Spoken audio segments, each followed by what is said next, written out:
আসসালামু আলাইকুম viewers, welcome to my channel. আমার আজকের রেসিপি পাটিসাপটা পিঠা। প্রথমে আমি একটা বোলে শুকনা চাউলের গুঁড়া নিয়ে নিয়েছি 1 কাপ। এরপর কুসুম গরম পানি দিয়ে একটি গোলা করে নিচ্ছি। এখানে আমি 1 কাপ গুঁড়ার জন্য 250 গ্রামের মতো পানি ব্যবহার করেছি।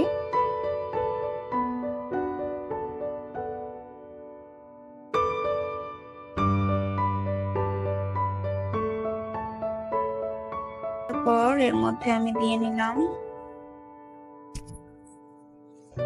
1/3 কাপ ময়দা। এখানে ময়দাটা খুবই গুরুত্বপূর্ণ। ময়দাটা যদি আপনারা স্কিপ করেন তাহলে পিঠা কিন্তু ফেটে যেতে পারে।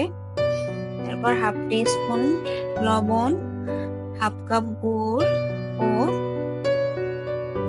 1/2 কাপ চিনি দিয়ে ভালোভাবে নেড়ে একটা গোলা বানিয়ে নিতে হবে। তারপর এটাকে রেস্টে রাখবো 15 থেকে 20 মিনিট অথবা আধা ঘন্টার জন্য। গোলাটা যত স্মুথ হবে পিঠাটা দেখতে ও খেতে ততই ভালো হবে।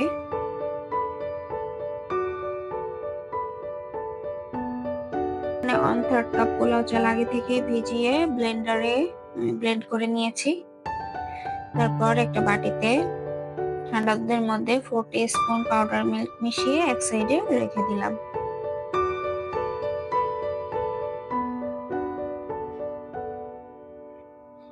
তারপর চুলাতে আমি আগে থেকে 1 লিটার দুধ বসিয়ে জাল করে 1/2 লিটার করে নিয়েছি। এর মধ্যে এখন আমি দিয়ে নিচ্ছি 1/2 কাপ গুড়।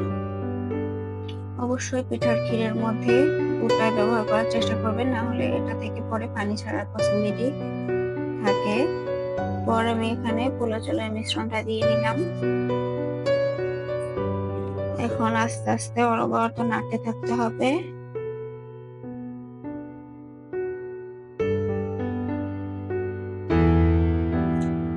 নাড়তে হবে। তারপর আমি সেই পাউডার মিল্কের মিশ্রণটা এখানে দিয়ে নিলাম।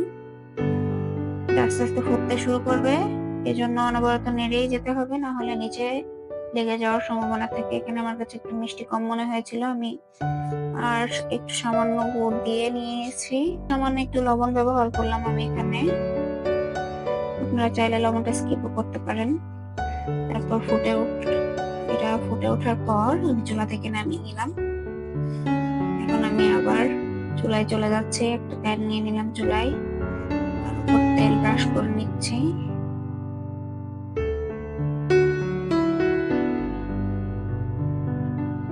এরপর পিঠার গোলাটা দিয়ে হালকা হাতে সামান্য একটু ঘুরিয়ে নিতে হবে। এরপর ঢাকনা দিয়ে 30 সেকেন্ডের মতো অপেক্ষা করো। অপেক্ষা করার পর এখানে আমি পিঠার ক্ষীরাটা লম্বালম্বি ভাবে পিঠার উপর দিয়ে দিব। আপনাদের ইচ্ছা মতো আপনারা এখানে ক্ষীরা ব্যবহার করতে পারেন, কম অথবা বেশি। তারপর পিঠাটা মুড়িয়ে নিচ্ছে এভাবে করে। একটু চেপে নিতে হবে, না হলে ক্ষীরাটা বের হওয়ার সম্ভাবনা।